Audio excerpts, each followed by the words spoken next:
नमस्कार दोस्तों, आप लोगों ने जो अभी वीडियो देखा वो बहुत ही भोजपुरी के लिए बड़ी बात है कि बुर्ज खलीफा पर पवन सिंह का अभी हाल फिलहाल में आए गाने का एडवर्टीजमेंट चलाना।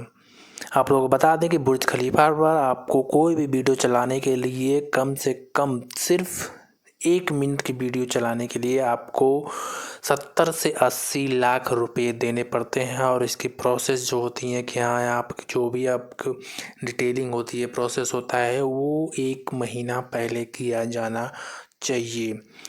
अभी जो आप लोगों ने वीडियो देखा, ये वीडियो फेक है। ऐसा नहीं है कि ये बुर्ज खलीफा पर ऐड चलाया गया है, ये एक क्रिएटिव है, यानी कि ये बनाया गया है।